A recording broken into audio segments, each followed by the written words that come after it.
apa namanya, komen aja apa, kasih tahu aja gitu ya. Slide-nya udah bisa dilihat?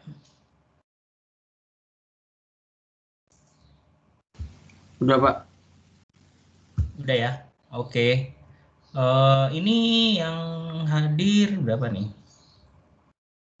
Masih 23, yang lainnya kemana?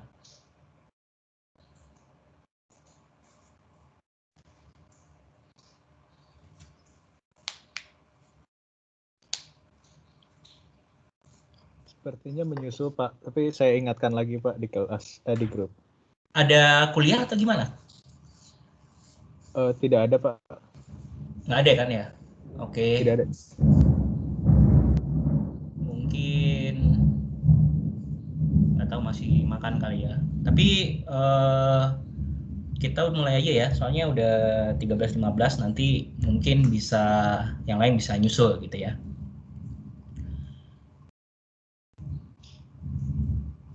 Oke, ini ada 28 orang.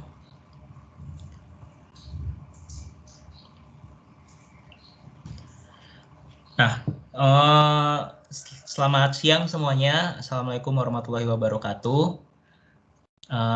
Hari ini kita akan lanjut gitu ya. Ini perkuliahan pertama setelah ini ya, apa namanya ya, setelah UTS ya. Nah, kita akan bahas mengenai queuing teori gitu ya. Teori antrian. Nah, sebelum masuk ke teori antrian,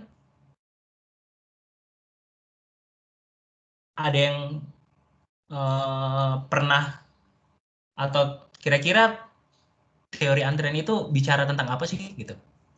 Ini nanti ada video kita nonton, tapi mungkin kita diskusi dulu di awal. Ada yang mau ngasih pandangan nggak?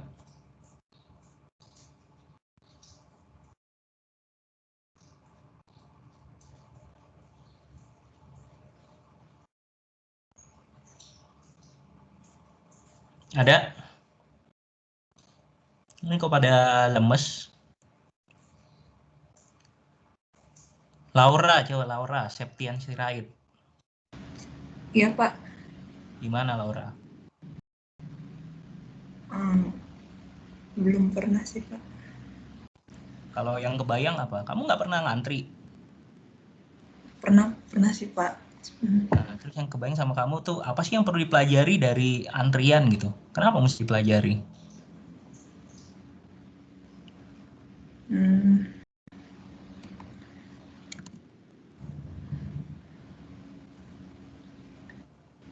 Mungkin urutan antriannya, Pak, gimana supaya antriannya bisa membuat waktu antrian itu menjadi paling sedikit. Seperti itu, Pak. Waktu antriannya jadi cepat gitu maksudnya? Iya, paling cepat, Pak. Oke. Yang lain?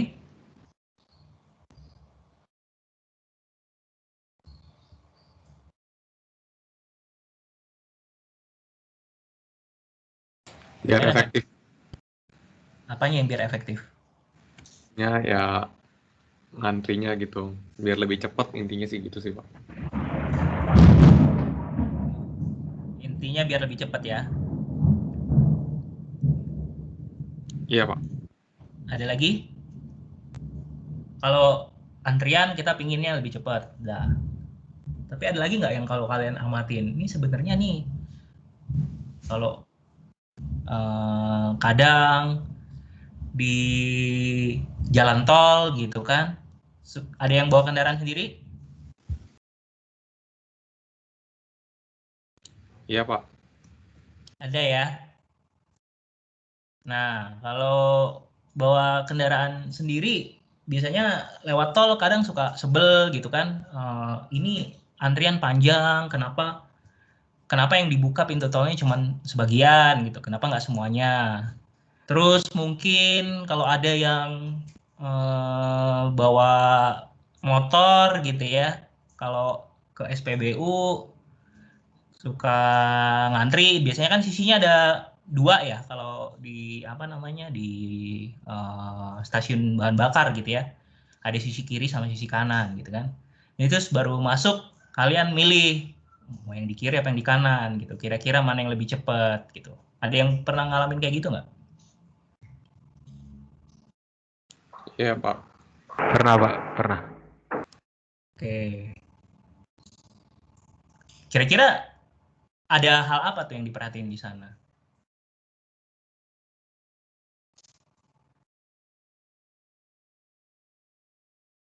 Kalau kalian ngantri. Panjang antrian kali ya, Pak? Ada panjangnya ya. Kalau antriannya panjang, kalian cari yang lebih pendek gitu kan. Tapi kadang-kadang kalau nasibnya jelek, walaupun panjang antriannya nggak terlalu panjang, tapi bisa-bisa waktu di dalamnya jadi lebih lama. Oke, mungkin buat ilustrasi awal kita bisa lihat video ini. Ini suaranya ada nggak di kalian? Enggak, Pak. Videonya juga belum muncul, Pak. Suaranya nggak ada. Suaranya nggak ada, Pak. Videonya juga nggak muncul, Pak. Videonya nggak muncul. Nggak, Pak. Coba. Slide-nya tapi muncul. Slide-nya muncul, Pak.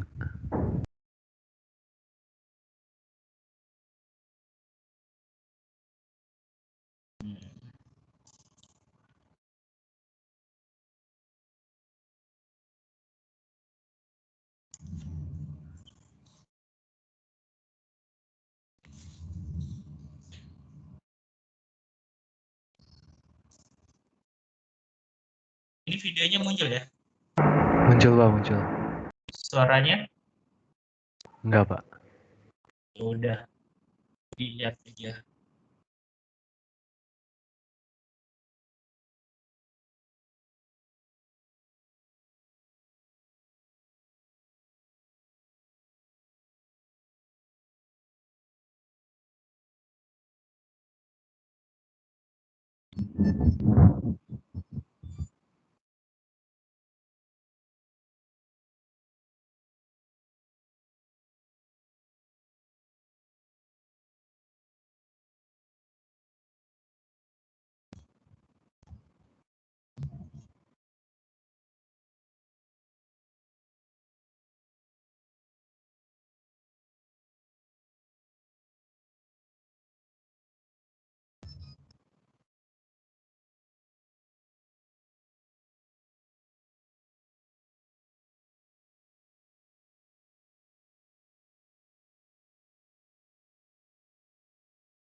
Oke.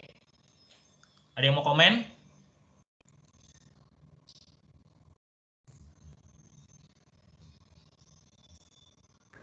Kasihan, Pak. Kasihan ya. Ada komen yang lain? Saya sering gitu, Pak. Sering ya? Yang lain? Yang cewek-cewek biasanya paling suka ngantri itu cewek-cewek biasanya.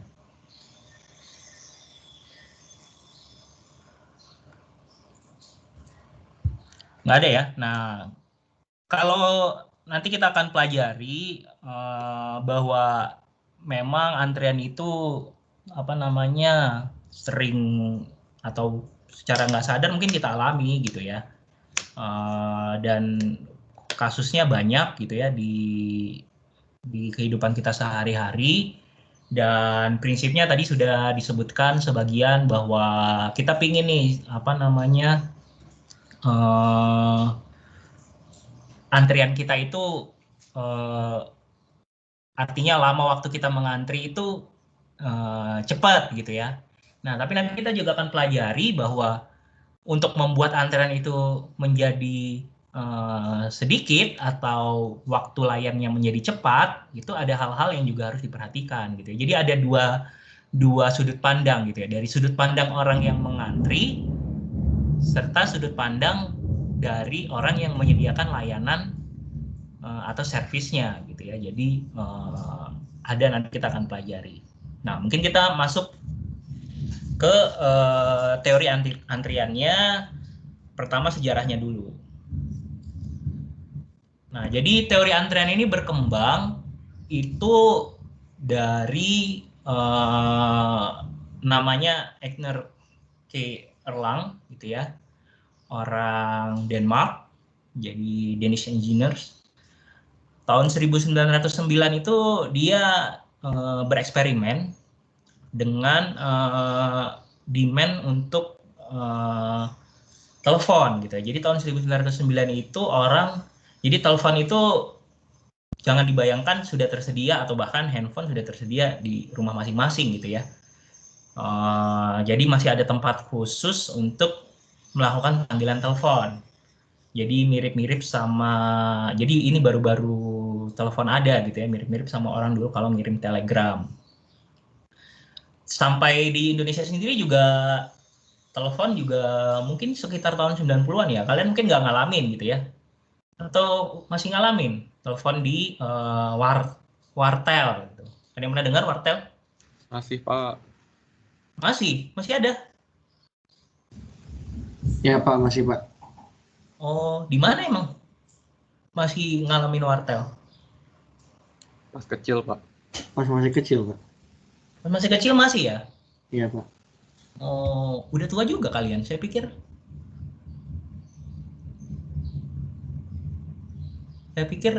anak zaman sekarang nggak pernah dengar wartel. Oke, nah konsepnya sama gitu ya. Ada orang datang untuk mau telepon gitu ya, mau menggunakan layanan telepon, dan dia mempelajari bahwa ada waktu-waktu tertentu traffic atau permintaan untuk melakukan panggilan telepon itu berubah-ubah gitu ya. Jadi dia pelajari hal tersebut. Nah, setelah dia observasi gitu ya,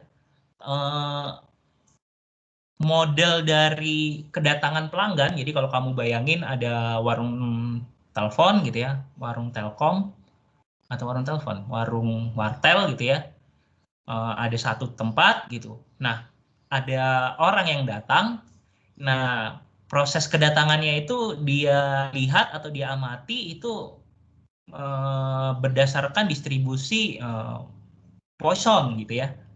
Dan untuk waktu servisnya, artinya waktu menyediakan layanan teleponnya itu terdistribusi secara eksponensial gitu ya.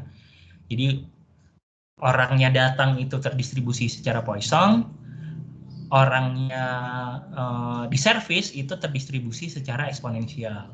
Kalian udah ngambil ini kan ya, apa namanya, statistik ya?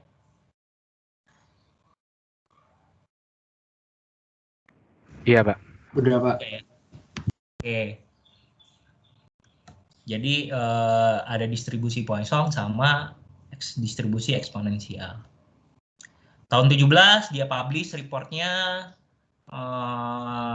dengan judul Delays in atau Automatic Telephone Dialing Equipment gitu ya. Kemudian di akhir Perang Dunia Kedua gitu ya, tahun 1945-an itu hasil kajiannya itu digunakan untuk problem-problem lain yang lebih umum gitu ya, termasuk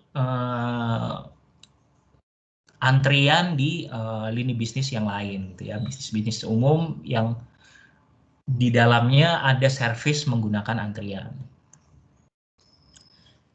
Itu untuk historinya gitu ya. Sekarang definition-nya.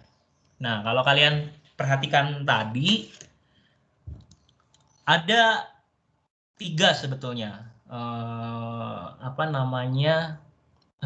komponen utama yang menjadi titik penting untuk diperhatikan di dalam sebuah antrian. Gitu ya.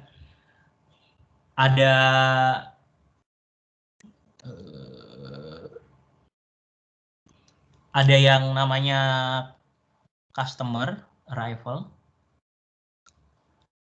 Nanti juga ada servisnya sendiri. Jadi bagaimana orang datang, terus bagaimana servisnya. Nah, terus nanti ada panjang antriannya ini sendiri gitu ya. Jadi ada 3 hal utama. Jadi apa yang dimaksud dengan sistem antrian itu, customer datang, bisa orang, barang, dan sebagainya, menunggu. Jika servisnya nggak dimulai atau tidak bisa dia terima secara langsung, dan setelah dia terima servisnya di sini, nanti dia depart. Jadi dia selesai gitu ya, keluar dari antriannya.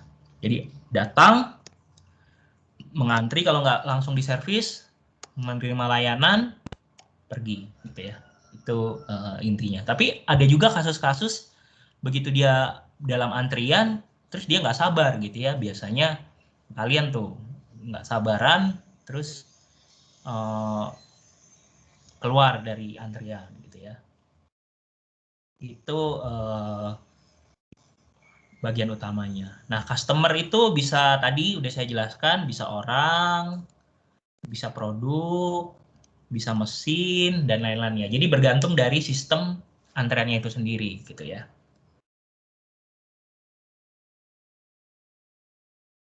Jadi apa prinsipnya? Teori antrian itu adalah studi mengenai menunggu gitu ya, atau ya menunggulah, antri gitu ya. Dan itu merupakan interaksi antara, tadi kalau udah kita lihat itu customer sama servernya gitu ya. Berapa banyak yang datang, bagaimana dia datang, serta si yang memberi layanannya sendiri itu berperilakunya seperti apa gitu ya. Jadi itu ada interaksinya. Jadi kalau kalian bayangkan, itu kalau mengantri itu pasti ada interaksi antara menunggu suatu layanan gitu ya. Jadi ada yang datang, ada yang memberi layanan. Jumlah orang yang harus dilayani dan bagaimana behaviornya ketika dia datang gitu ya. Artinya karena di sini kita bicara suatu distribution atau probability gitu ya, bahwa kedatangannya itu bukan exact, jadi orang bisa datang aja sesuai dengan kebutuhannya, tapi behaviornya, patternnya itu bisa kita lihat, dan tadi dibilang kedatangannya itu bisa dicerminkan dengan distribusi Poisson gitu ya. Kemudian interaksi itu juga akan melibatkan jumlah dan kapasitas dari servernya gitu ya. Kalau servernya cuma 1, 2, 3, 4 gitu ya, pasti berbeda gitu ya antrian yang akan dibentuk kalau misalnya jumlah customer yang datangnya masih sama gitu ya. Jadi ada numbers, jumlahnya, sama capacity-nya. Capacity-nya itu bisa salah satunya adalah kecepatan melayaninya gitu ya. Jadi kalau dia melayaninya cepat, ya antriannya harusnya akan semakin berkurang gitu ya. Ini akan tadi hal-hal yang tadi gitu ya, jumlah orang yang akan datang, behavior kedatangannya, jumlah dan kapasitas layanan itu akan menentukan seberapa besar antrian yang kita punya gitu ya.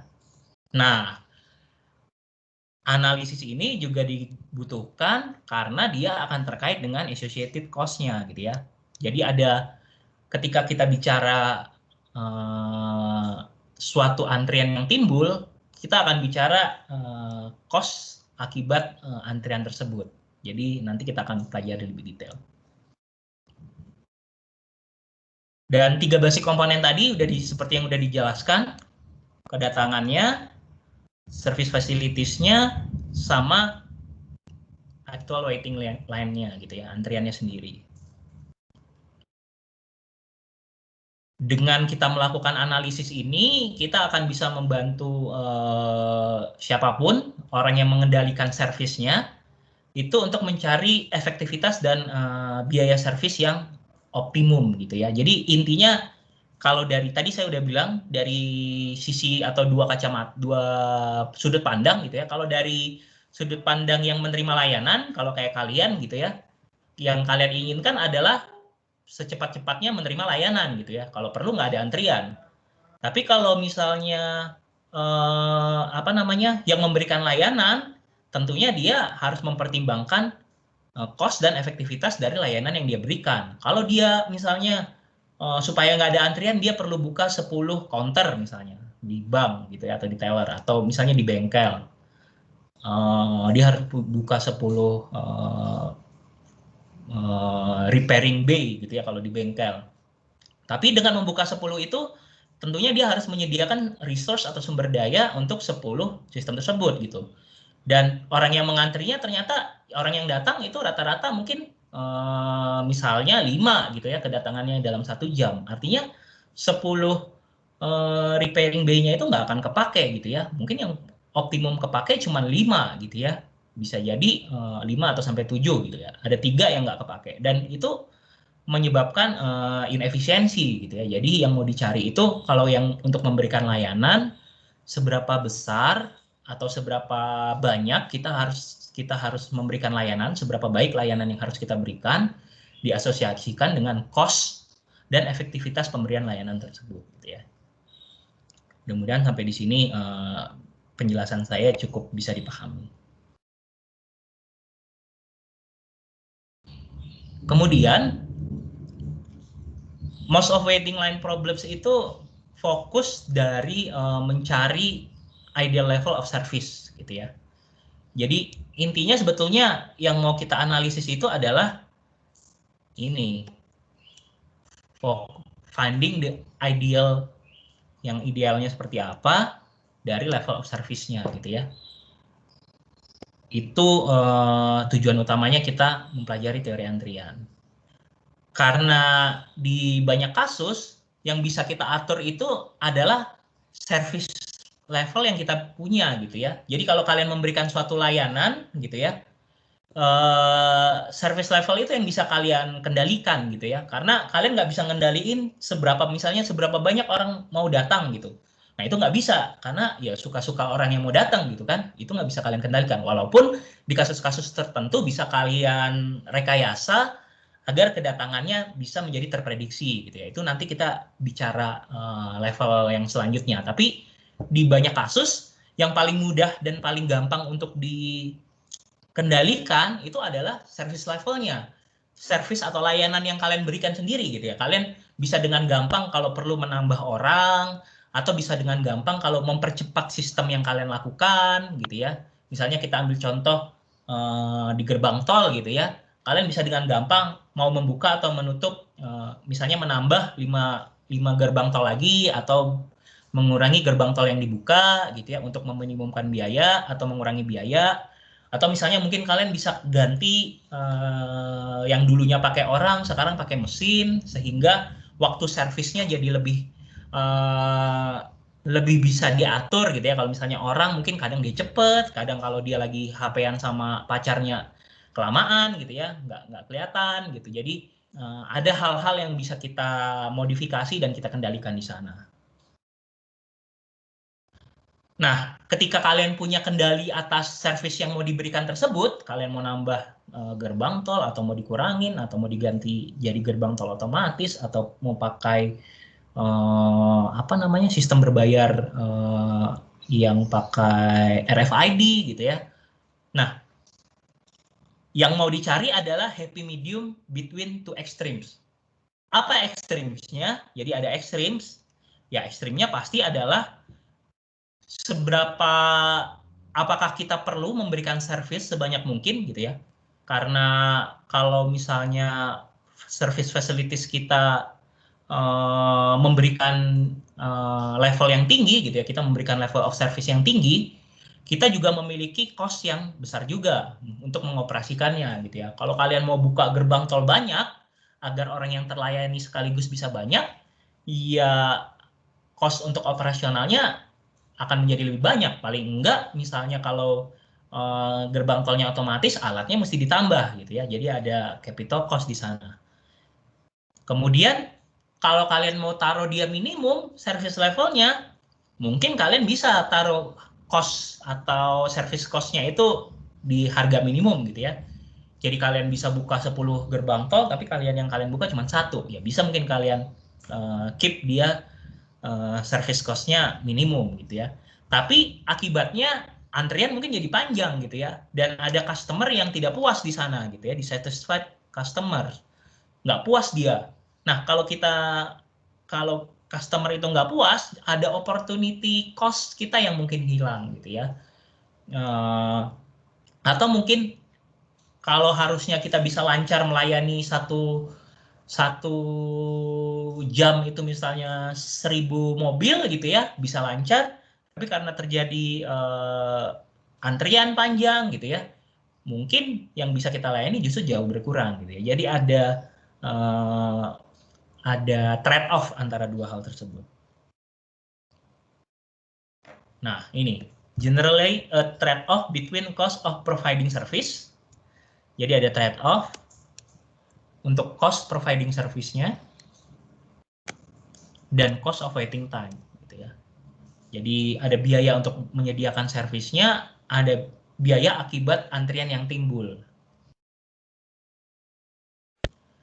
Untuk service cost itu dia akan terus meningkat gitu ya. Jadi service cost are seen to increase as a firm attempt to raise its level of service. Service cost kalau misalnya level of service-nya dinaikkan, service cost-nya juga akan naik. Waiting cost itu reflect an estimate of the cost of customers loss. Jadi customer-nya mengalami loss because of poor service and long queues gitu ya. Jadi kalau layanannya yang diterimanya makin baik, customer loss-nya makin berkurang gitu ya. Cost of customer loss-nya makin berkurang. Jadi dia akan jauh lebih baik gitu ya.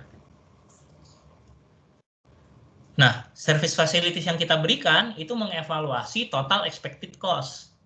Di mana total expected cost ini adalah penjumlahan dari service cost ditambah waiting cost gitu ya. Jadi kalau nanti kita akan lihat di setelah ini. Dan server atau yang memberi layanan secara umum itu pinginnya memberikan service yang menghasilkan atau meminimumkan total expected cost-nya gitu ya. Jadi dari gabungan antara service cost sama waiting cost mau dicari total expected cost-nya. Nah, kalau mau diilustrasikan kira-kira kayak gini. Tadi kita tahu di sini ada level of service gitu ya. Makin tinggi, makin ke kanan makin bagus. Dan ini adalah cost gitu ya. Nah, kalau cost of providing service makin ke kanan gitu ya, dia makin tinggi gitu ya, makin mahal gitu ya. Karena makin bagus servisnya, cost-nya juga makin tinggi gitu ya. Naik cost-nya. Nah, sementara cost of waiting time itu kalau low level of service, cost of waiting-nya jadi tinggi gitu ya. Tapi kalau high level of service, cost of waiting-nya rendah, jadi dia turun gitu ya. Nah, antara level of service, cost of providing service dengan cost of waiting time ini, kalau cost of waiting time kira-kira bentuknya seperti ini, yang biru, yang cost of providing service yang merah, nah kita mau cari minimumnya di mana gitu ya. Jadi kalau kita jumlahin maka bentuknya akan seperti ini gitu ya. Total cost-nya, dan kita mau cari titik dia di mana dia minimum. Itu kira-kira konsep sederhananya. Sampai di sini ada yang mau ditanya dulu?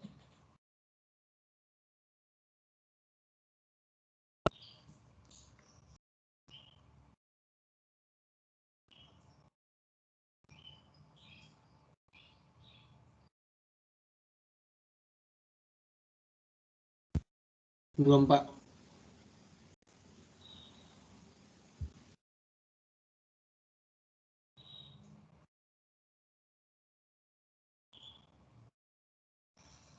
Nggak ada? Oke, kalau nggak ada. Sekarang kita kasih ilustrasi kasus. Nah, mungkin silakan dikerjain, boleh di Excel atau di Word juga boleh.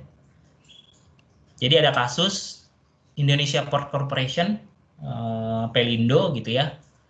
Jadi dia punya docking facility di Teluk Bayur. Teluk Bayur itu di Padang. Dia memperkirakan itu ada 5 kapal yang datang. Jadi ini di bagian kargonya gitu ya, servis kargonya. Itu ada 5 kapal yang datang untuk unloading steel, baja, dan mineral lainnya gitu ya. Selama 12 hour work shift gitu ya. Jadi ada 12 hour work shift-nya. Nah, tiap jam kapalnya itu idle. Setiap jam dia idle, si kapal yang tadi mengantri itu menyebabkan cost yang hilang atau cost, bukan cost yang hilang, menimbulkan cost gitu ya, mengakibatkan ada biaya tambahan itu sebesar kira-kira $1.000 per hournya untuk satu kapal gitu ya. Nah, dari pengalaman manajemen mengestimasi bahwa kalau satu tim buruh pelabuhan stevedores itu dipekerjakan untuk melakukan unloading gitu ya. Nah, masing-masing kapalnya bisa menunggu rata-rata 7 jam. Jadi dia mengalami experiencing waiting itu 7 jam gitu ya.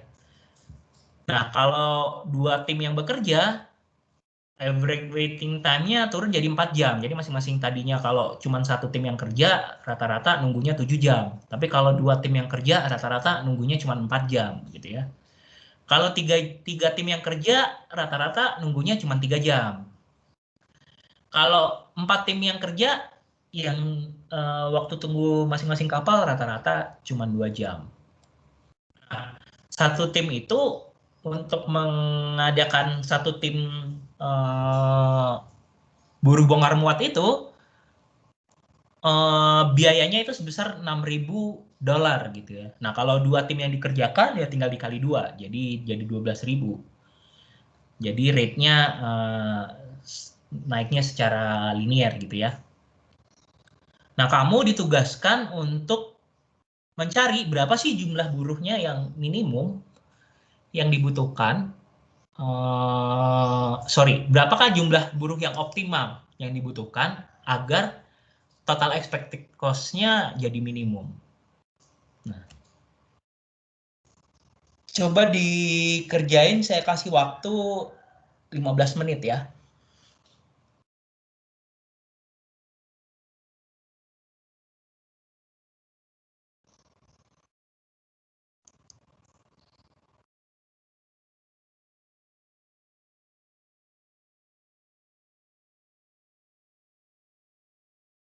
Pak, izin bertanya, Pak.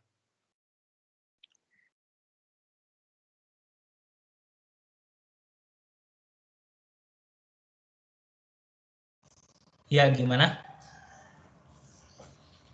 Ini dalam kurun waktu 24 jam atau 12 jam, Pak ya? 24 jam. Oke, makasih, Pak. 12 hours shift work hours-nya itu cuma ngasih tahu aja.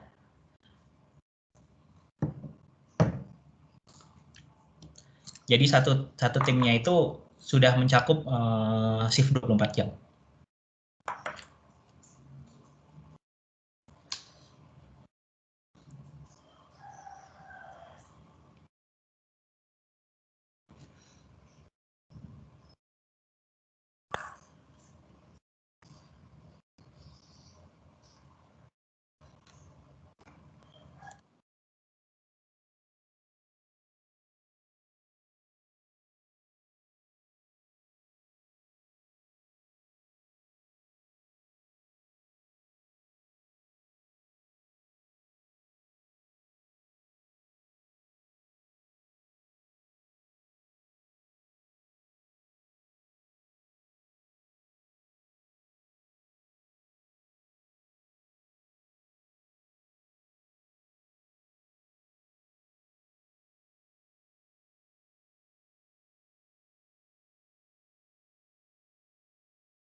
Halo, ini slide-nya udah kelihatan?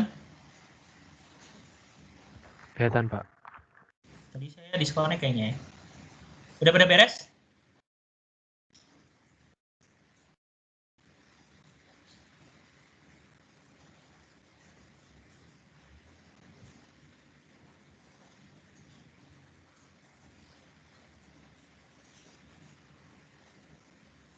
Udah beres?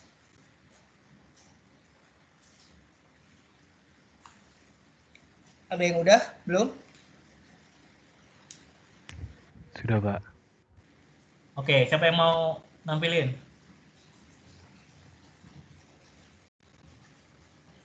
Pak, jadi itu yang buat yang cost yang 1.000 per jam itu tiap kapal atau kayak secara keseluruhan, Pak?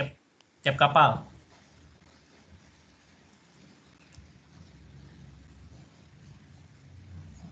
Satu buah kapal, ship.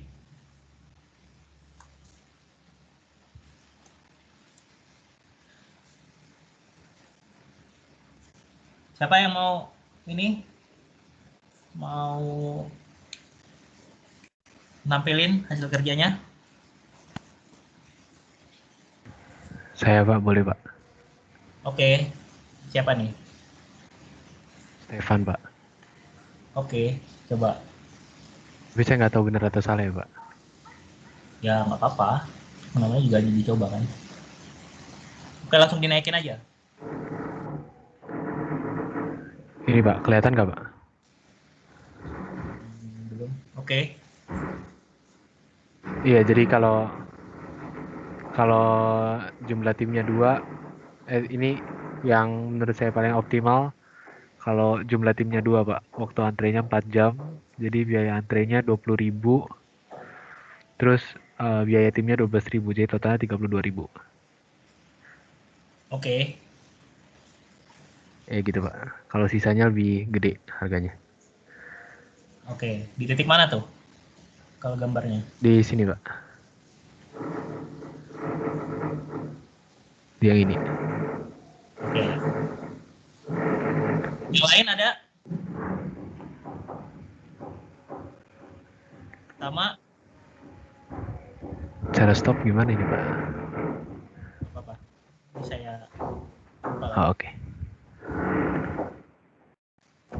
Oke ya. Jadi udah dicari. Jadi rata-ratanya yang datang 5 gitu ya. Terus rata-rata yang datang 5. Average time is ship wait to be unloaded. Kalau dia number of buruh pelabuhannya itu 1, rata-ratanya 7. Kalau dia 2, 4. Kalau dia 3, 3. Kalau dia 4, 2. Nah, nanti kita tinggal cari total ship hour loss-nya, ya berarti kira-kira tinggal kita kaliin aja 7 kali 5. 5 kali 4. Ini 15, ini 10. Cost per hour idle-nya sama semuanya 1.000. Maka cost dari akibat lost time-nya ya tinggal dikaliin aja 35 kali 1.000, 20 kali 1.000, 15 kali 1.000, 10 kali 1.000 gitu ya. Salary-nya ya naik. Kalau dia 1 6.000, kalau dia 2 12.000, kalau dia 3 18.000, kalau 4 ya 24.000. Nah, ini dijumlahin. Ini sama ini dijumlahin. Jumlahin, dapat yang optimalnya 32.000. Bisa ya? Itu bentuk sederhananya atau intinya. Nanti pertemuan kedua kita akan bahas model-model lainnya. Kalau di kasus ini rata-ratanya ini udah diketahui gitu ya. Terus harga ini juga udah diketahui. Terus ini juga udah diketahui gitu ya. Terus ya ini udah diketahui, dan yang kalian harus lakukan di kondisi normal ya mencari ini gitu ya. Sebenarnya berapa sih rata-rata dia datang kalau 1 jam itu? Nah, terus berapa sih lamanya kalau dia 1 jam itu di di servis gitu ya. Jadi ini ada service time-nya gitu kan. Terus berapa sih cost-nya gitu ya. Cost akibat dia menunggu, nah itu juga mesti kalian cari, pendekatannya beda-beda gitu ya. Kalau average number of ship arriving-nya ya kita bisa cek dia terpola seperti distribusi apa. Average time each ship wait to be unloaded-nya kita bisa juga pola dia terdistribusi apa gitu ya. Atau mungkin kalau enggak kita bisa juga pakai rata-rata gitu ya. Kalau kalian pernah dengar kasus dwelling time gitu ya. Nah, ini kan kasusnya sama. Jadi satu kapal itu untuk dibongkar muat nunggu waktu kira-kira berapa lama? Dwelling time-nya bisa diturunin nggak gitu ya. Nah, ini dari sana. Terus cost akibat itu, nah itu mesti dikaji juga gitu ya. Mungkin udah ada yang ngambil ekonomi teknik? Belum? Sudah, Pak. Sudah, Pak. Udah ya, ada yang udah ya. Oke. Nah, mungkin nanti kalian bisa lihat di sana gitu ya. Impact-nya apa? Benefit cost-nya akibat idling itu seperti apa gitu ya. Nah, kemudian service cost ya ini tinggal dicari aja gitu ya berapa service cost-nya. Jadi gitu ya. Nah, ini adalah bentuk simplifikasi dan sebetulnya ya kira-kira kayak gini nih mau dicari berapa lama di dalam sistem antrian kita itu ada kapal mau datang, dia harus dibongkar muat gitu ya. Di sini dia datang, di sini dia dibongkar muat. Kemudian setelah dia dibongkar muat, kalau dia belum langsung dibongkar muat, dia harus menunggu gitu ya. Sebelum dia dibongkar muat, ada cost-nya ketika dia menunggu dan ada cost untuk menyediakan layanannya gitu ya. Ini cost of service, cost untuk menyediakan layanan kita agar dia makin cepat, dan ini adalah cost akibat kita menunggu kalau servisnya lama gitu ya. Pak, mau sekarang gimana? Yang soal tadi, Pak. Itu tuh maksud average time each ship waits to be unloaded, itu maksudnya selama dia sedang di unloaded itu tuh akan terkena gimana ya ngomongnya, estimated cost-nya berarti $1,000 selama unloading itu ya Pak, bukan menunggu antrian gitu apa gimana Pak? Gimana? Jadi Oke, saya nangkap. Maksud kamu yang 7 jam, 4 jam, 3 jam ini adalah dia menunggu di antriannya aja atau sama dia dilayani untuk membongkar muatnya gitu kan? Iya, Pak. Nah, kalau di kasus ini nanti kita juga akan pelajari bahwa di service time itu jadi antrian itu adalah lama dia menunggu, waitingnya ditambah. Jadi yang namanya antrian itu waitingnya ditambah servisnya gitu ya. Nah, kalau dalam kasus ini waiting plus servisnya udah digabung gitu ya. Jadi 7 jam itu dia menunggu plus ada layanan di dalamnya gitu. Jadi layanan dia dibongkar muat plus dia menunggu itu rata-rata 7 jam. Jadi waiting plus servisnya udah dijumlahin, udah digabung. Nanti di minggu depan kita akan pelajari lagi lebih detail. Oh, berarti dia sambil nunggu sambil di unloading ya Pak, makanya. Bukan. Jadi semua apa gimana? Bukan, jadi kan yang datang 5 kapal. Rata-rata, ya kan? Dalam satu shift. Nah, dalam satu shift juga tersebut itu juga, kalau misalnya yang kerja cuma satu kapal ini rata-rata nunggunya 7 jam. Jadi nunggu 7 jam itu artinya apa? Dia ngantri, plus dia dibongkar muat. Gitu. Kalau yang satu yang kerja kan dia, kalau kamu bayangin kalau satu tim yang kerja kan, misalnya kebetulan langsung ada 2 yang datang ya, yang satu dulu kan, satu kapal dulu yang masuk gitu kan. Yang satu lagi ya nunggu gitu. Tapi kalau ada 2, kalau dia bisa datang 2 sekaligus, ya dia nggak perlu nunggu gitu kan, langsung bisa dikerjain. Tapi ini kan yang datang rata-rata 5. Rata-rata ini ingat ya, ini rata-rata ya, average. Dan ini juga average ini didekatinya bukan dengan rata-rata konstan gitu ya. Jadi kalau sejam 5 setiap 20 menit 60 bagi 5 itu 12. Setiap 12 menit 12 jam ya. 12 jam bagi 5 itu berapa tuh? 2,4. Ya kan? Setiap 2,4 jam datang satu, bukan. Jadi dia itu terdistribusinya, ada distribusi tertentu dengan kedatangannya itu sekitar dalam 12 jam itu, dalam satu shift itu ada sekitar 5 kapal yang datang gitu ya. Jadi dia bukan pasti setiap 2,4 jam itu dia datang gitu. Bisa aja 1 jam. Jadi ya mirip kayak kalau kalian desain inilah apa namanya periode ulang gempa gitu kan. Terus periode ulang banjir gitu ya kan. Kalau periode ulang 100 tahun bukan berarti datangnya setiap 100 tahun gitu kan. Tapi ada probability dalam 100 tahun tersebut dia terlampaui gitu kan. Nah, jadi prinsipnya juga sama gitu ya. Oke Pak, terima kasih Pak. Oke. Ada lagi yang mau ditanya?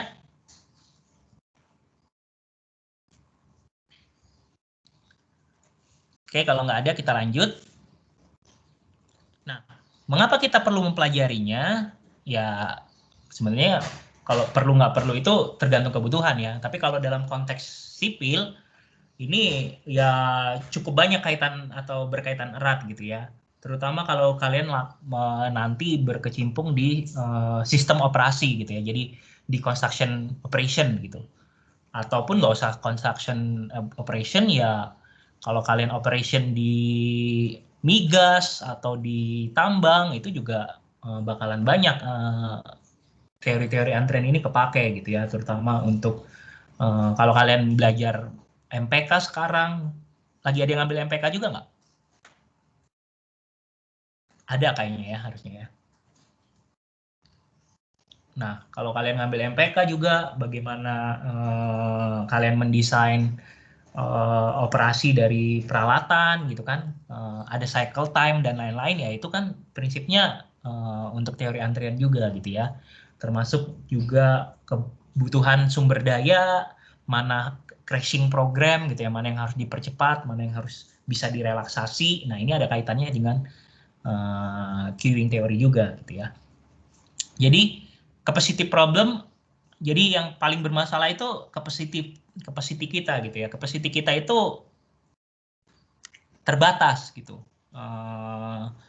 Dan akibat kapasitas kita yang terbatas, kita harus melakukan optimasi, dan ketika kita melakukan optimasi, proses yang kita laksanakan gitu ya, mungkin juga harus didesain ulang gitu ya. Jadi kita misalnya rencanain project kita itu pakai misalnya 5 eskavator gitu ya, ternyata yang tersedia cuma 2 atau 3 gitu ya. Nah, metode kerja kita juga mungkin harus dirubah gitu ya. Jadi kita harus balancing cost of increased capacity. Jadi ketika kita mau ningkatin kapasitas kita dengan productivity yang kita hasilkan gitu ya. Jadi kalau misalnya kalian kerja di remote area gitu ya, meningkatkan atau menambah jumlah eskavator, atau misalnya kita ambil kalian kerja di Papua gitu ya, di ngerjain LNG Tangguh, jumlah orangnya terbatas gitu ya, dan kalian misalnya kita tahu orang-orang di Indonesia, pekerja rata-rata di Indonesia mungkin produktivitasnya nggak terlalu tinggi gitu ya, untuk mengerjakan 1 meter kubik steel structures gitu ya, mungkin produktivitasnya 5 kali lebih rendah daripada kalau orang lain atau orang pekerja luar mengerjakan gitu ya. Nah, untuk menghasilkan produk yang sama, mungkin kita untuk meningkatkan produktivitasnya ya kita harus tambah jumlah orangnya gitu ya. Nah, tapi menambah jumlah orang di Papua itu nggak serta-merta konteksnya adalah tinggal kita tambah gitu ya. Karena kalau kita bayangkan kalau kamu pergi ke Papua dari misalnya daerah Jawa, kamu datangkan ke sana, itu mereka harus benar-benar dibutuhkan di sana. Artinya workloading-nya harus udah ada gitu ya. Dia mau ngerjain misalnya steel structures. Ketika sudah dimobilisasi ke sana, ternyata steel structures-nya belum berdiri gitu ya. Pekerjaan galiannya belum beres. Tapi orangnya udah datang di sana. Jadinya dia idle kan, menunggu. dia menunggu di sana ada cost lagi yang keluar, gitu kan? Kalau kalian kerja di Papua, nggak kayak misalnya kalian kerja untuk jadi ngerjain proyeknya di Kota Bandung, tukangnya juga dari Kota Bandung gitu ya. Kalau hari ini nggak jadi kerja ya tinggal disuruh pulang gitu ya. Udah kalian pulang aja, besok datang lagi. Yang ini mungkin baru beresnya besok. Tapi kalau di Papua, ketika udah dimobilisasi ke sana, ternyata pas di lapangan nggak bisa kerja, nggak mungkin disuruh pulang lagi gitu ya. Jadi ada hal-hal yang mesti diperhatikan dalam operasi konstruksi dan itu akan erat kaitannya dengan kapasitas yang kita miliki.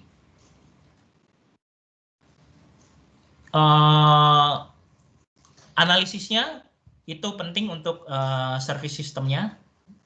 Jadi yang diutamakan atau yang dilihat itu service system kita.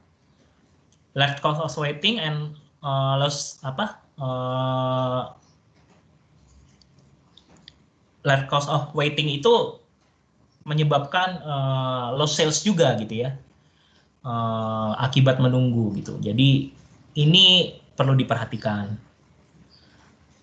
Dan mathematical analysis itu sifatnya stokastik gitu ya, dan digunakan extensively secara luas untuk menganalisa produksi sama service, dan kita berhadapan dengan random variability, baik itu dari sisi market demand-nya serta service time-nya gitu ya. Ada hal-hal yang sifatnya random variable, terutama di market demand. Kalau service time mungkin sekarang dengan peningkatan teknologi gitu ya, ini bisa hampir bisa gitu ya didekati untuk dibuat menjadi konstan gitu ya. Jadi kalau kayak kalian dari gerbang tol otomatis gitu ya, pakai yang RFID, mungkin waktu servisnya udah bisa diperkirakan. Mungkin galatnya yang tadinya variasinya jadi dari sebesar ini mungkin jadi tinggal sebesar ini gitu ya. Dan ini punya impact gitu ya. Kalau dari variasi sepanjang ini menjadi variasi sebesar ini, itu nanti kita akan bahas di minggu berikutnya, ternyata ada impact-nya gitu. Dan jangan-jangan nggak selalu misalnya di gerbang tol kalian harus nambah, misalnya jadinya gerbang tolnya cuma 2, jadi nambah jadi 4, jadi 5, tapi mungkin bisa tetap 2, cuman ininya yang diperpendek gitu ya. Karena kan kita bicara di variability di sini gitu ya, variability dari service time-nya gitu ya. Kalau misalnya service time-nya bisa kita dekati membuat menjadi angka konstan, itu nanti kita juga akan pelajari di minggu depan. Jangan-jangan service time-nya itu atau service time-nya itu dibandingkan dengan service cost-nya dibanding dengan kalau kita menambah jumlah toolbooth-nya gitu ya, itu mungkin jauh lebih sedikit gitu ya. Dengan hasil mungkin yang nggak jauh berbeda atau mungkin malah jauh lebih baik gitu ya. Jadi itu ada hal-hal yang juga mesti diperhatikan. Queuing and waiting time analysis is particularly important service system. Jadi tadi udah kita bahas, most often caused by random variation in service time. Jadi ada random variation di service time itu. Dan waktu di mana customer itu datang gitu ya. Kalau misalnya di jangka waktu yang panjang demand-nya itu lebih tinggi daripada kapasitasnya, maka antriannya akan membludak gitu ya, panjang ke belakang gitu ya. Jadi service yang diberikan itu jauh lebih kecil atau permintaan servisnya itu jauh lebih banyak daripada kapasitas untuk melayaninya gitu ya. Maka antriannya akan jadi panjang. Ini contoh-contoh queuing system di dunia nyata. Ada komersial, itu commercial organization yang melakukan service untuk customer eksternalnya. Bisa dokter gigi, bank gitu ya, ATM, kalau kalian lihat time center gitu ya, ada stasiun bahan bakar, SPBU, dan lain-lain gitu ya, bisa di list. Kemudian yang terkait transportasi gitu ya, yang dilayani itu biasanya terkait vehicle gitu ya, atau mungkin terkait layanan untuk sistem transportasi gitu ya. Contohnya bisa vehicle waiting at toll station atau vehicle waiting at traffic light gitu ya. Nah ini juga kalau kalian cermati lagi di transportasi, prinsip untuk perhitungan waktu tunggu di traffic light itu pakai prinsip-prinsip antrian juga gitu ya, bahwa ada kalian hitung kebutuhan kebutuhan di simpangnya gitu ya, jumlah kendaraan yang lewat di simpang tersebut, berapa persen yang belok kanan, berapa persen yang lurus gitu kan. Terus titik konfliknya di mana. Nah, prinsip-prinsipnya ya sama gitu ya. Jadi itu untuk transportation service system. Kemudian ada business internal service system gitu ya. Customer-nya receiving service internal to the organization providing the service. Jadi di dalam organisasi itu sendiri. Misalnya ya kalau di pabrik gitu ya, ada conveyor belt atau inspection station gitu ya. Kalau kalian misalnya kerja di project gitu ya, terus ada batch untuk girder misalnya. Nah, terus kalian punya inspection station 1, bisa tensionnya 2, crack terhadap betonnya. Nah, itu sistemnya internal service gitu ya. Jadi di dalam proses kerja kita sendiri itu, ada antriannya gitu di dalamnya. Kemudian ada social service system ya, kalau kalian di imigrasi ngurus paspor, ngurus KTP gitu kan. Nah, sekarang juga antrian ini kan vaksin gitu ya. Jadi social service system. Nah, sekarang kita belajar terkait karakteristik dari queuing systemnya. Tadi kita udah singgung bahan yang ini gitu ya. Ada 3 yang utama. Arrival-nya or input to the system. Jadi kalau sistem antrian itu, yang namanya sistem antrian itu adalah panjang antriannya plus waktu servisnya gitu ya. Ini namanya sistem. Jadi arrival or input to the system. Jadi ini. Sometimes referred as calling population gitu ya. Nah, the queue or the waiting line itself, ini queue-nya, dan service facility-nya ini. Nah, tadi temannya ada yang nanya juga gitu ya. Jadi kalau yang namanya sistem antriannya itu ini, panjang antrian plus waktu servisnya, itu namanya sistem antrian. Tapi itu juga behavior-nya juga dibedakan. Ada yang servisnya sendiri, jadi kalau di kasus kapal tadi, ada waktu dia untuk melakukan bongkar muat sendiri, sama ada waktu untuk dia mengantri sendiri gitu ya. Tapi kalau dalam kasus kita tadi itu udah kita gabung di sistem antriannya gitu ya. Nah, itu karakteristik dari sistem antriannya sendiri. Kalau dia udah menerima servis, dia nanti depart gitu ya, keluar. Dan masing-masing komponen ini, customers, terus waiting line, sama servisnya, itu punya karakteristik sendiri-sendiri. Dan harus diperiksa sebelum melakukan perhitungan secara matematis gitu ya, atau membuat modelnya gitu. Jadi yang perlu diperiksa itu bagaimana dia datang, bagaimana bentuk nanti antriannya, bagaimana nanti servis yang kita berikan. Gitu ya, 3 hal itu. Nah, sekarang kita bahas mengenai customer arrival-nya. Jadi calling population-nya.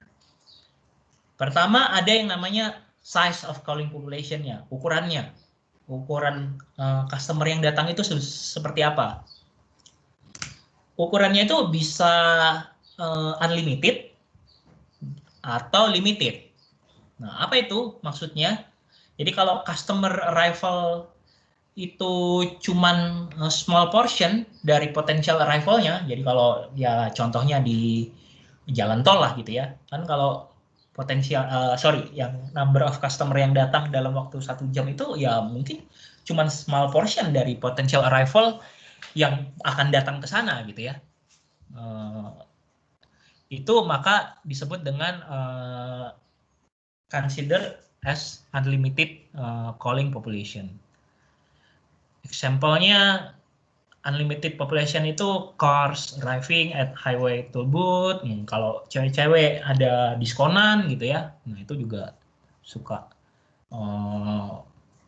Apalagi kalau zaman sosmed sekarang nyebarnya udah nggak karu-karuan gitu ya. Jadi ada info sedikit, mungkin diskonannya udah diserbu gitu ya.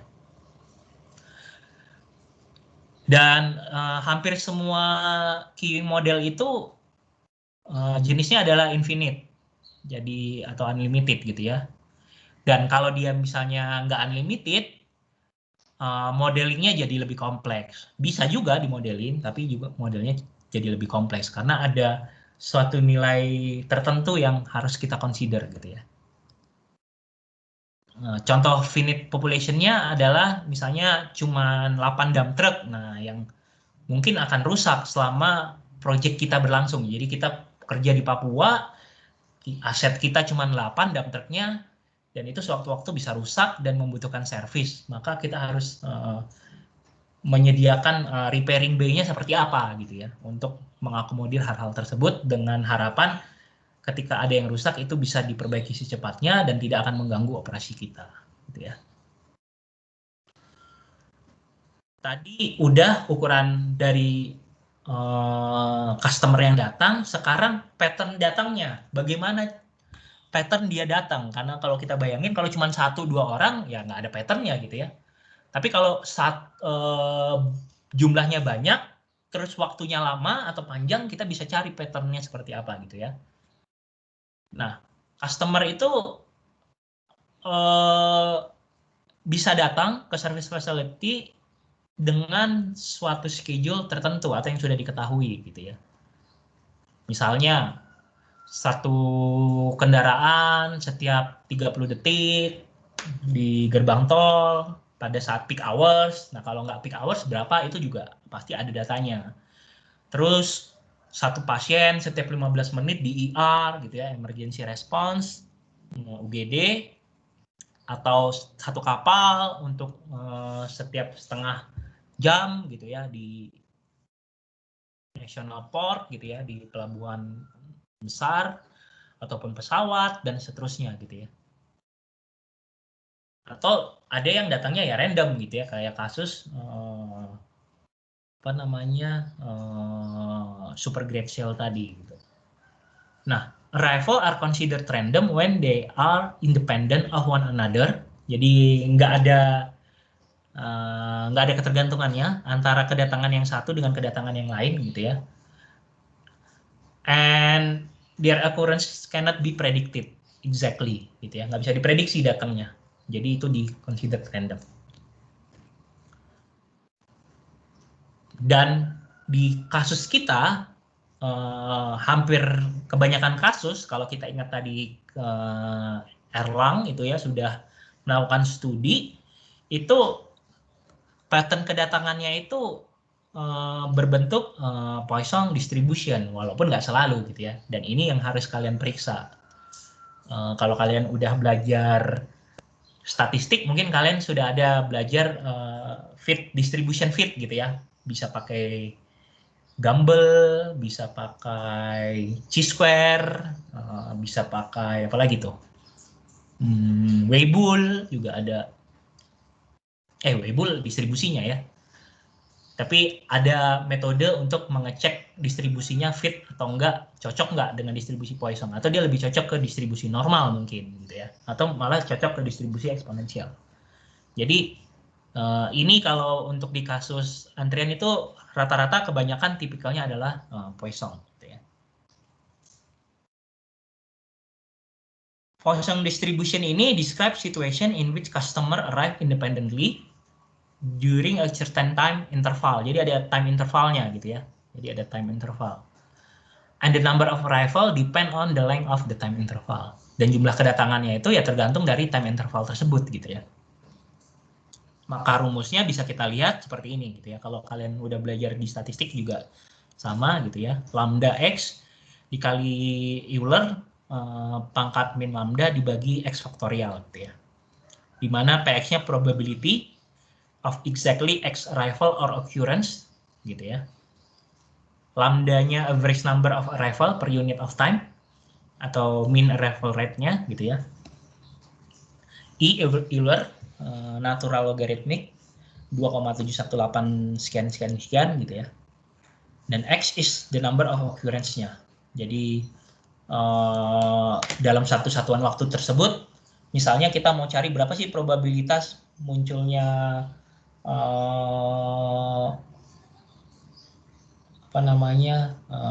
mobil di gerbang tol dalam waktu 1 jam, number of occurrence-nya ada 5 gitu ya. Berapa probabilitas ada 5 mobil di gerbang tol kita yang muncul dalam rentang waktu 1 jam gitu ya. Nah, gitu kira-kira kalimatnya gitu ya, kalimat dari Poisson distribution ini.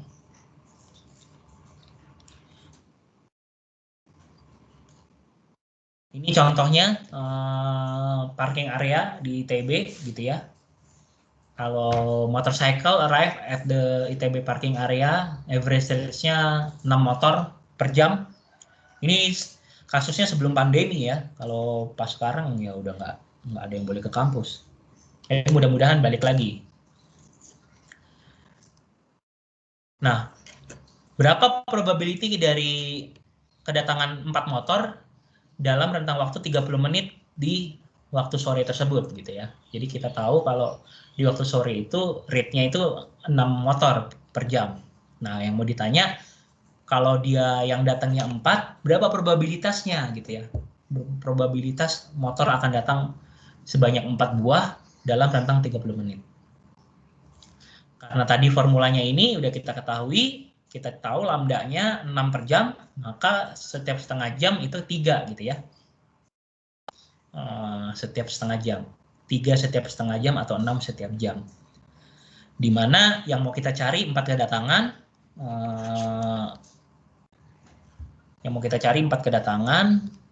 jadi kita X-nya 4, maka kita bisa hitung probability untuk 4 kedatangan dalam 30 menit tersebut adalah 3 pangkat 4 pangkat X, lambdanya 3, dikali Euler-nya 2,718, dipangkat minus 3, lambdanya dibagi 4 faktorial. Dapat sekitar 0,108 atau sekitar 17%. Ya.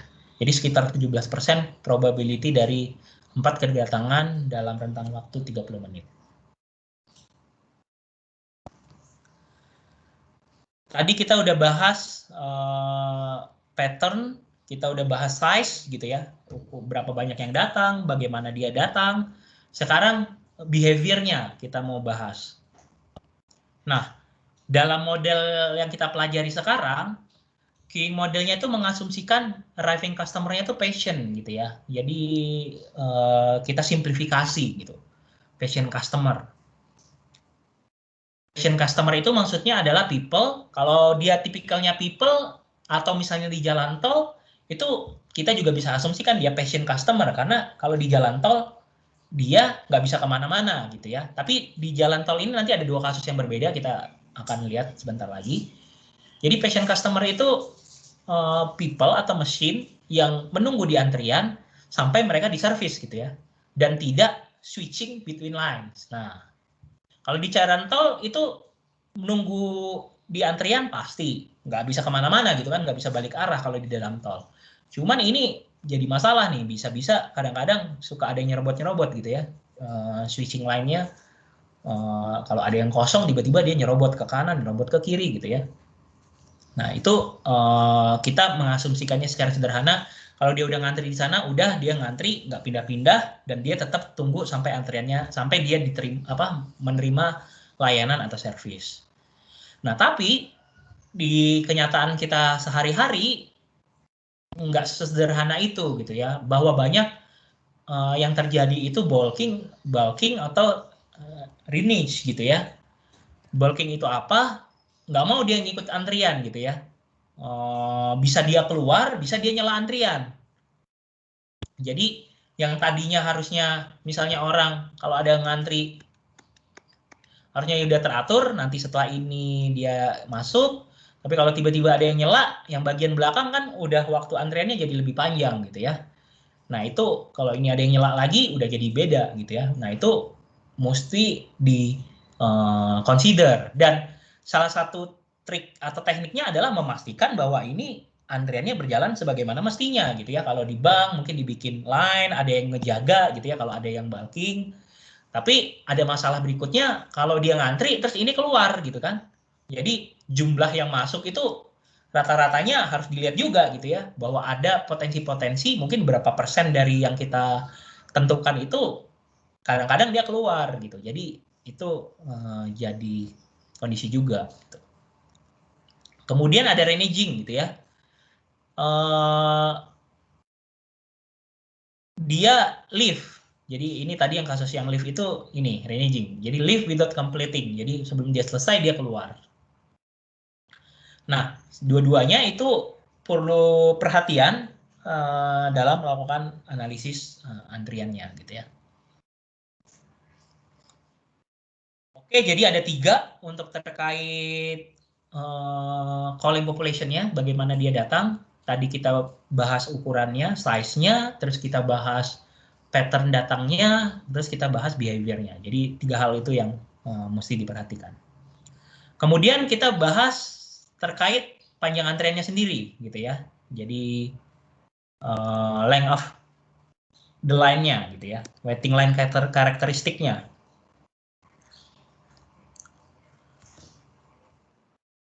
Length of line, panjang antriannya itu bisa juga limited atau unlimited gitu ya. Queue-nya itu limited, yang ya berdasarkan paling umum sih dari physical restriction gitu ya. Jadi kondisi fisik itu nggak bisa meningkat terus sampai jumlahnya infinity gitu ya. Sampai nggak terhingga gitu. Ada batasannya gitu. Tapi kalau dia cukup besar dan artinya bisa kita panjang antriannya bisa menuju ke tidak tak terbatas, kita bisa consider dia unlimited. Contoh limited itu misalnya kalau small restoran atau repairing bay gitu ya, yang punya misalnya repairing bay-nya cuma ada 10 buah kalau kalian kerja, dan dia nggak bisa serving dalam sehari itu misalnya lebih dari 50 gitu kan, 50 kendaraan atau 50 orang yang mau datang makan gitu ya. Jadi limited gitu ya line-nya. Untuk course kita, kuliah kita kali ini, kita asumsikan length of the line-nya itu unlimited gitu ya, jadi tidak terbatas. Gitu. Unlimited queue length. Kalau dia disebut unlimited, kalau dia size-nya unrestricted, jadi bisa contohnya ya di gerbang tol gitu ya, yang melakukan servis untuk kendaraan yang datang, itu panjangnya ya bisa dinyatakan unlimited gitu ya, karena pasti jalan tol ya jarang yang masuk gerbang tol terus 1 kilo udah keluar lagi gitu ya. Mungkin ya kasusnya kayak di gerbang Paster gitu ya, kamu masuk dari Paster keluar mau di Cimahi, nah antriannya antara Paster sama Cimahi gitu ya.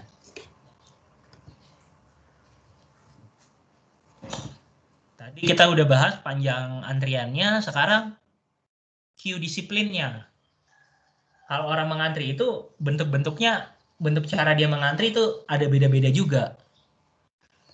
Jadi queue disiplin itu merefer kepada bagaimana customer itu akan menerima servis. Nah, sebagian besar sistemnya itu menggunakan queue disiplin, itu namanya FIFO. Kalau kalian sering dengar di Frankfurt banyak itu. Harusnya udah pernah dibahas itu. First in, first out gitu ya, FIFO. Yang pertama datang, dia juga yang pertama keluar. Tapi di kondisi kita sehari-hari itu nggak semuanya kayak gitu ya. Bisa juga contohnya misalnya di emergency room gitu ya, atau express checkout line gitu ya. Misalnya di emergency room ya belum tentu yang pertama kali datang dia yang pertama kali keluar gitu ya. Atau nanti kita juga bahas first in, first serve. Ya tergantung mana yang paling gawat, yang menerima layanan terlebih dahulu gitu. Jadi antrian menerima servisnya itu nggak ngikutin first in first out gitu ya, atau first in first serve. Tapi mana yang punya urgensi lebih tinggi. Gitu. Sama juga kalau kalian misalnya di minimarket gitu ya. Dan ini juga sebetulnya strategi gitu ya. Kalau kalian belanja misalnya ke minimarket atau ke supermarket, kalau misalnya kalian belanjaannya cuman belanjaan buat jajan gitu ya, sebelum nonton di bioskop sama pacar gitu, cuma mau beli minum dulu, mungkin yang dibeli cuman air mineral gitu kan, air mineral sama mungkin camilan gitu ya, 4 item lah paling. Nah itu bisa dipisahkan antriannya gitu ya, bahwa kalian datang di belakang ibu-ibu yang mau belanja bulanan gitu ya, tapi kalian bisa diservis di tempat yang berbeda karena item yang kalian bawa cuma misalnya 4. Kalau misalnya itu disatukan ya berarti kan kalian cuma beli 4, tapi kalian ngantri harus di belakang 3 ibu-ibu misalnya yang belanja bulanan gitu ya, beli beras, telur, tepung, segala dibeli gitu ya, untuk 1 bulan lah, ya antrian kalian jadi lebih lama gitu kan. Nah itu sebetulnya juga strategi mungkin untuk yang kira-kira kebutuhan servisnya nggak terlalu lama bisa dipisahkan servernya gitu ya. Jadi untuk yang barang-barang atau belanjaannya di bawah 5 item misalnya, nah dia punya express checkout gitu ya, bisa di tempat layanan kasa terpisah gitu ya, yang khusus untuk belanjanya sedikit. Nah, ini juga tidak akan mengikuti sistemnya Vivo gitu ya. Ini tadi contoh yang di emergency room, patient who are critically injured will move ahead in treatment priority our patient with broken finger or nose. Ya, jadi sama-sama masuk ke UGD, tapi yang satu cuman jarinya gitu ya, yang patah sama yang kritis gitu, ya beda.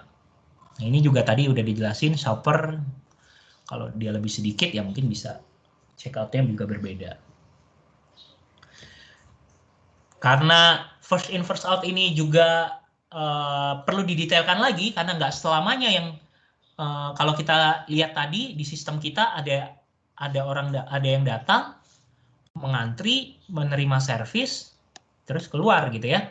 Nah ketika dia datang, ketika dia menerima servis, mungkin dia pertama lebih dulu datangnya, tapi belum tentu dia lebih dahulu keluarnya kalau misalnya servis kita ada banyak gitu kan. Dan setiap servis ini berbeda-beda waktunya gitu ya. Jadi dia mungkin yang ini datang duluan, dia nerima servis, tapi ketika yang ini masuk nerima servis juga, di sini mungkin servisnya lebih cepat gitu ya. Di sini servisnya lebih lama. Misalnya kalian lihat contohnya di bank gitu ya. Di bank kalau misalnya ke ke customer service gitu ya, bisa jadi kalian datang duluan, tapi karena yang kalian urus misalnya adalah pembukaan rekening untuk rekening tabungan untuk bisnismen gitu ya, minimum kalian punya udah jadi pengusaha sukses, yang satu cuman ngurus ganti kartu ATM yang hilang gitu ya, mungkin beda waktunya gitu ya. Jadi ini juga menentukan bagaimana cara kita menyediakan layanannya. Nanti kita juga akan lihat bagaimana bentuk layanannya. Jadi makanya yang digunakan adalah first in first serve. Jadi kalau dia datang untuk kondisi ini, dia maka diservis duluan. Tapi keluarnya belum tentu dia paling duluan gitu ya. Tergantung dari waktu servis yang dibutuhkan.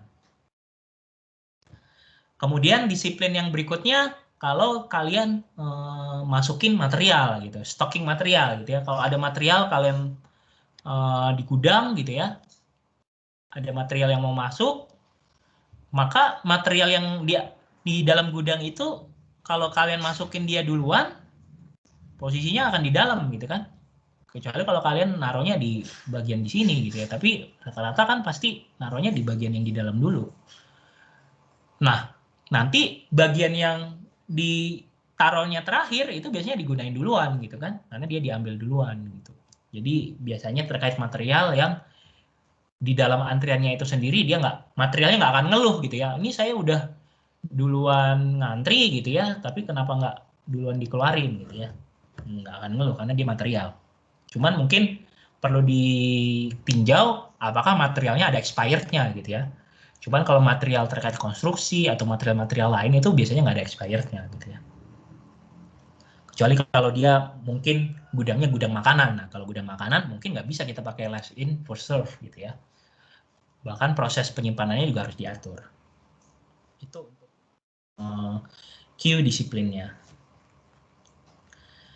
Nah, kemudian tadi kita udah bahas panjang antriannya. Sekarang kita bahas service facility-nya sendiri. Jadi tadi yang datang, panjang antrian sama servisnya. Nah, kita akan bahas yang servisnya ini. Service system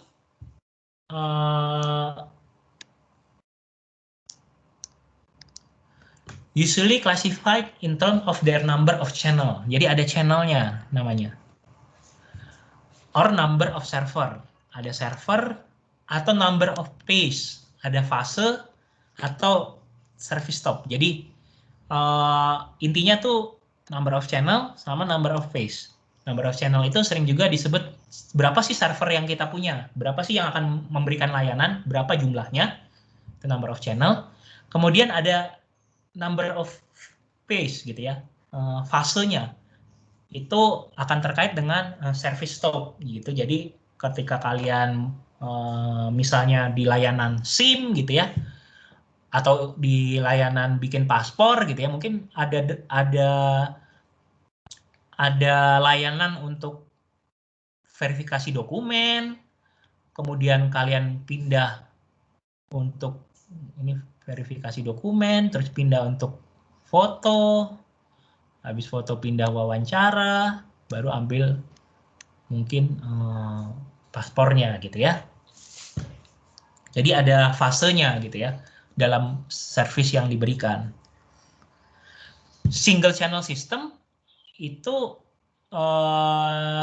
punya satu server, and biasanya bentuknya drive-in gitu ya, yang punyanya cuma satu teller, atau drive-thru kayak di McD, yang di McD Simpang Dago gitu ya, kan cuma satu gitu ya.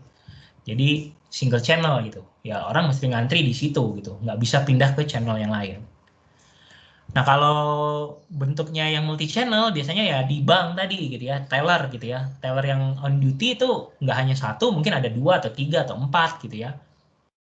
Dan orang mungkin ini ada tellernya 4, ini customernya di sini, ya orang tadinya nunggu di sini sama-sama, tapi nanti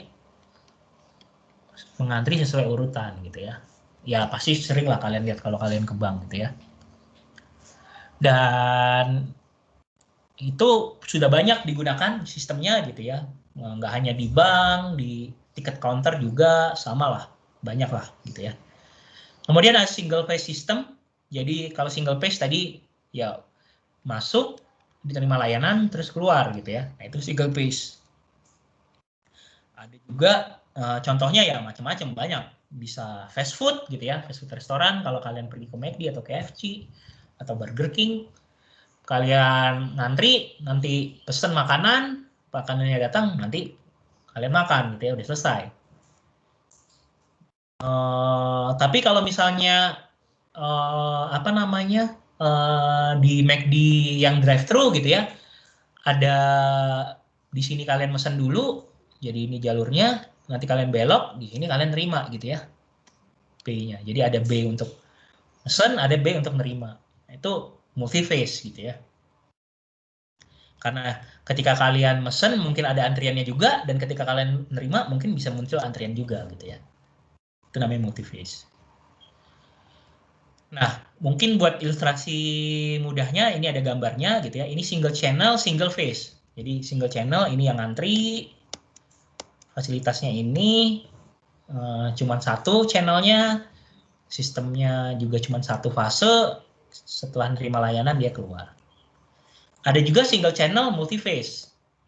Ini antriannya yang antri, ini fasilitas type service facility 1, ini service facility tipe 2-nya gitu ya. Tadi ini mesen, ini ngambil makanan gitu ya. Atau ini wawancara, ini foto, ini dan seterusnya gitu ya. Jadi ada fase-fasenya gitu. Juga multi channel single phase. channelnya yang banyak, fasenya cuma satu ini ya. Setelah nerima di fase itu dia keluar. Nah, tapi ada juga multi channel, multi phase gitu ya. Multi channel, multi phase. Nah, itu ya contohnya tadi di salah satunya di imigrasi gitu ya. Channelnya banyak, fasenya juga banyak gitu ya. Jadi di tempat ngurusin berkas mungkin ada 2 orang yang layanin, di tempat yang foto mungkin ada 3 tempatnya, nanti yang wawancara ada 6 gitu ya, dan seterusnya. Jadi banyak service facility configuration-nya gitu ya. Tapi basisnya cuma 4, single channel fasenya cuma 1, single channel fasenya banyak, multi channel fasenya 1, atau multi channel fasenya banyak gitu ya. Apa keuntungan kerugiannya nanti bisa dibaca aja. Pertama, kalau multiple line, the service provided can be differentiated. Kalau servernya banyak, bisa dibeda-bedain. Kayak tadi di kasus minimarket atau supermarket gitu ya. Untuk yang mungkin belanjaannya sedikit, bisa di channel yang lain gitu ya. Kemudian labor specialization possible gitu ya. Ada specialization labornya. Kayak tadi kasusnya kita di kantor keimigrasian, ya tukang yang servisnya bagian foto, ya dia cuma butuh keahlian foto aja gitu ya. Nanti yang dokumentasi ya juga sama. Ya sama juga kalau di konstruksi mungkin untuk sebelum pekerjaan pengecoran kolom mungkin ada bagian yang ngerakit besinya dulu, ada yang bikin bekistingnya dulu gitu ya. Jadi dua-duanya harus sudah selesai baru ini bisa dicor gitu ya. Customer has more flexibility, ya artinya lebih fleksibel gitu ya. Dia bisa milih, artinya fleksibel dalam artian dia bisa, sebetulnya juga nggak selamanya dia bisa memilih gitu ya. Tapi kalau misalnya antriannya atau sejumlah servernya lebih banyak daripada antriannya gitu ya, dia bisa lakukan pemilihan. Dan fleksibilitas dari customernya, kalau misalnya tadi kita provide service-nya di differentiated, maka memang fleksibilitasnya juga akan meningkat gitu ya. Bulking behavior-nya may be deterred gitu ya. Kalau orang ngelihat, kalau dia punya multi channel gitu ya, mungkin ya tujuannya ya panjang antrean ini nggak akan terlalu banyak gitu ya. Jadi several medium length lines are less intimidating than one very long line. Jadi kalau tadinya kita bikin cuma 1 panjang, kalau kita pecah jadi 4 mungkin jadi pendek-pendek gitu ya. Jadi orang jadi lebih sabar nunggu antriannya. Nah, tapi kalau single line juga ada advantage-nya. Pertama, guarantee fairness gitu ya. Yang pertama datang ya pertama juga yang akan keluar karena dia cuma 1 line gitu ya.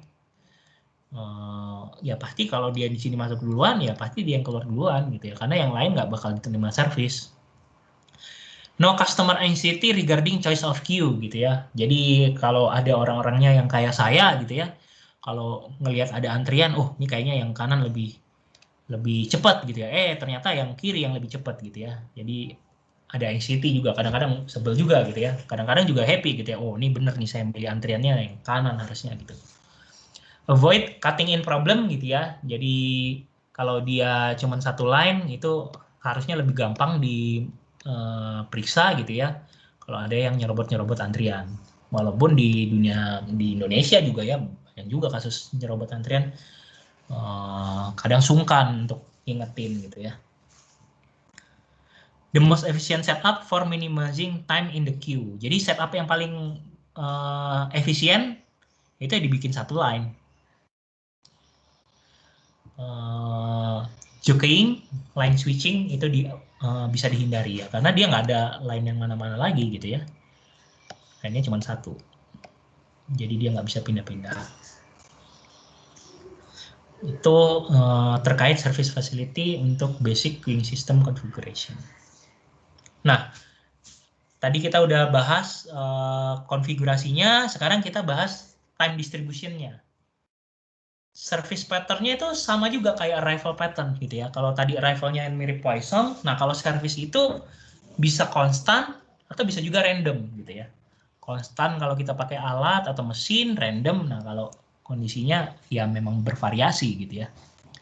Service time is constant, it takes the same amount, jadi waktunya sama to take care of each customer. Jadi tiap customer pasti sama waktunya gitu ya. Nah ini biasanya terkait dengan machine perform service operation gitu ya. Jadi yang melakukan operasinya itu mesin, makanya dia bisa sama. Contohnya ya di automatic car wash gitu ya. Kalau kalian pernah nyuci mobil di automatic car wash, ya mungkin sekitar 20 menit di dalam itu ya. Sama, yang lain juga pasti 20 menit gitu ya. Menerima servis yang sama gitu ya. Nah, tapi kebanyakan service time-nya itu random distributed gitu ya. Random juga. In many case, it can be assumed that random service time are described by the negative exponential probability distribution. Jadi bentuknya makin lama makin gini, makin cepat, tapi ada batas waktu tertentu, batas service tertentu yang nggak mungkin dilewati gitu ya. Jadi dia bisa tambah lama, tambah cepat, tapi ada maksimumnya gitu ya. Kenapa? Karena kalau kalian belajar bahwa terutama kalau ini sifatnya manusia gitu ya, itu atau orang itu biasanya ada learning curve gitu ya. Jadi orang itu makin lama dia belajar, makin lama dia bisa makin cepat, tapi ketika dia udah mencapai kemampuan maksimumnya dia udah mandai lagi gitu ya. Jadi makin lama makin cepat. The exponential distribution is important to the process of building mathematical king model because many of the model theoretical underpinning assume of Poisson arrival exponential service. Dan sebelum diaplikasikan, nah, kita mesti cek dulu observe, collect, plot service time data to determine if they fit the exponential distribution. Benar nggak dia? Cocok nggak dia pola service kita itu terdistribusi eksponensial gitu ya. Jangan-jangan terdistribusinya justru terdistribusi normal gitu ya. Atau malah konstan. Atau terdistribusi yang lain. Jadi itu yang mesti dicek.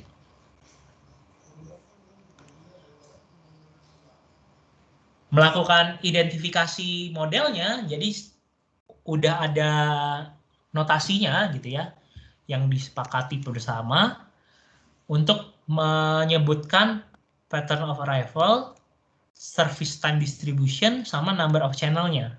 Jadi ada notasi umumnya untuk menyebutkan ini antrian kita sistemnya seperti apa. The basic three symbol candle notation is in the form arrival distribution, strip, service time distribution, strip, number of, strip, garis miring, arrival distribution, garis miring, service time distribution, / number of service channel open gitu ya. When specific letters are used to represent probability distribution, the following letter are commonly used in candle notation. Pertama ada G. Jadi kalau arrival distribution-nya, jadi kalau misalnya G1 misalnya gitu kan. Kalau G ini artinya general distribution with mean and variance known. Jadi rata-ratanya kita tahu, variasinya kita tahu. Kalau dia notasinya D1, D-nya itu menyatakan konstan atau deterministik. Jadi arrival distribution-nya deterministik, service time distribution-nya deterministik. Bisa nggak dia D? Ya bisa, tergantung dari sistem kita gitu ya.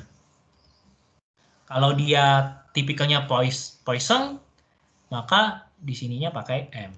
Maka yang paling umum atau normal itu arrival distribution-nya Poisson, service time distribution-nya eksponensial gitu ya, atau J, general distribution, atau kalau dia eksponensial juga, yang lumrah itu ini. Jadi kalau dia exponential times untuk service time-nya dia pakai M juga, gitu ya. Jadi M itu untuk Poisson distribution atau exponential distribution. Itu bentuknya. Nah, yang angka terakhir ini menyatakan jumlah channelnya gitu ya. Kalau satu channel yang dibuka ya satu, kalau dua ya dua gitu ya. Jadi single channel model with single channel atau with Poisson arrival and exponential service time gitu ya. When a second channel is added, jadi Poisson arrival masih sama, exponential service time masih sama, tapi channelnya jadi dua, ya ini jadi dua. Gitu ya.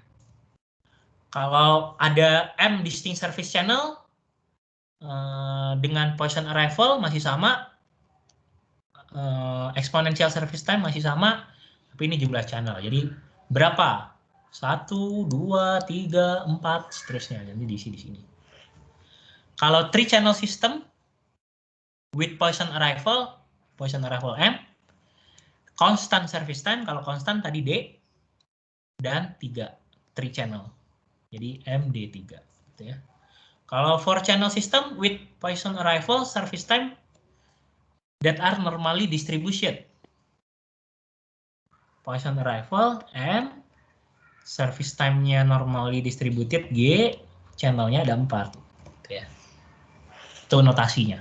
Jadi kalau kalian nemuin M1 ya berarti arrival-nya pattern-nya distribusinya Poisson, terus service-nya pattern-nya distribusinya eksponensial, channel-nya yang kebuka 1 gitu ya.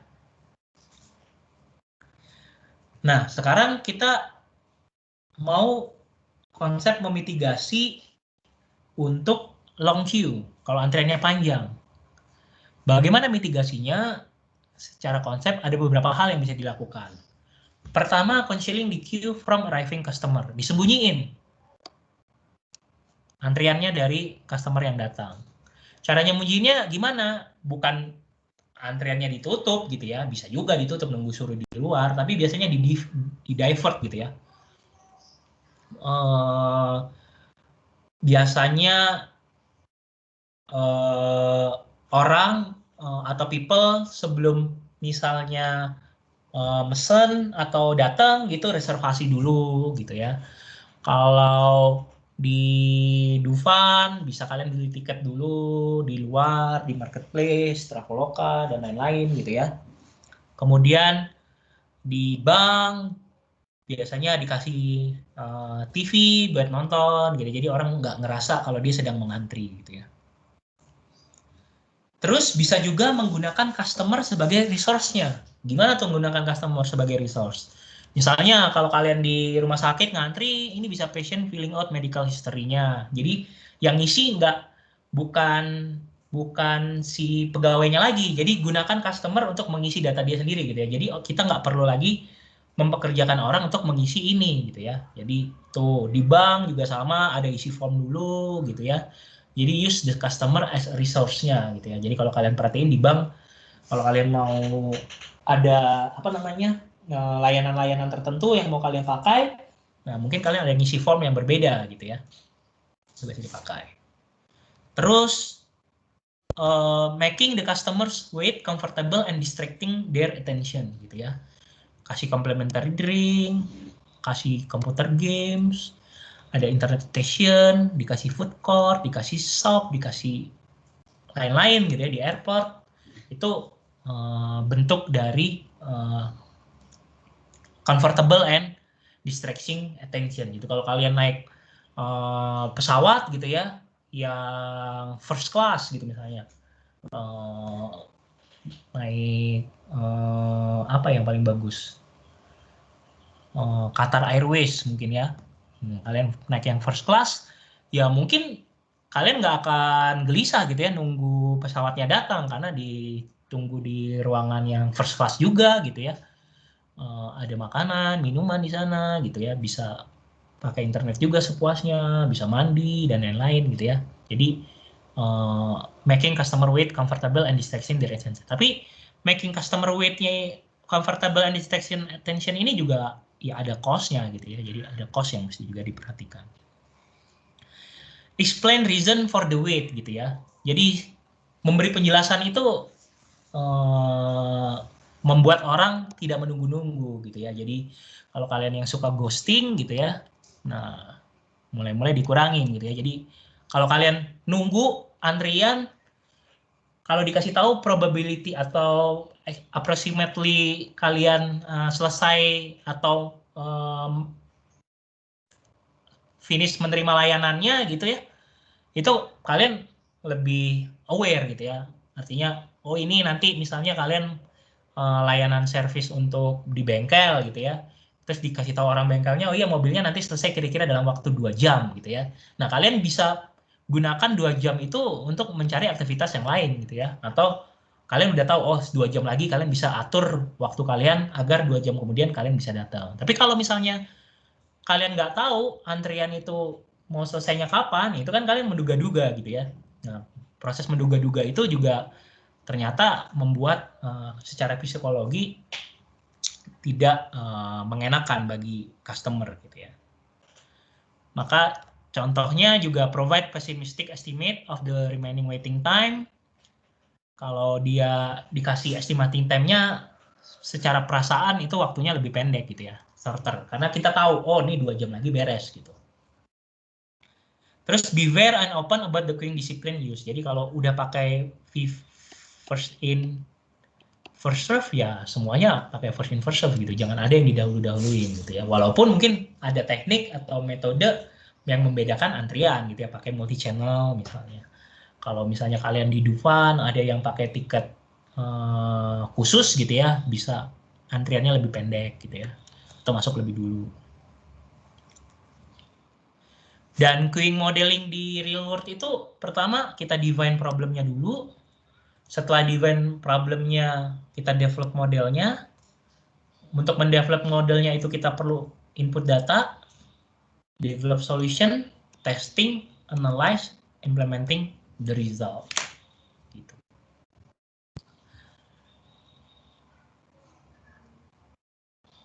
Sampai di sini ada yang mau ditanya dulu?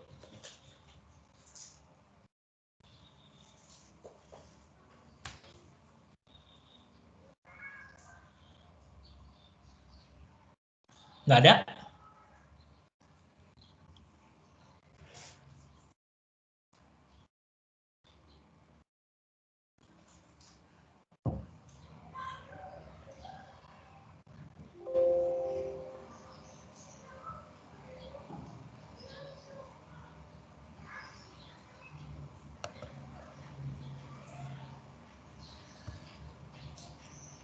Ada? Nggak ada?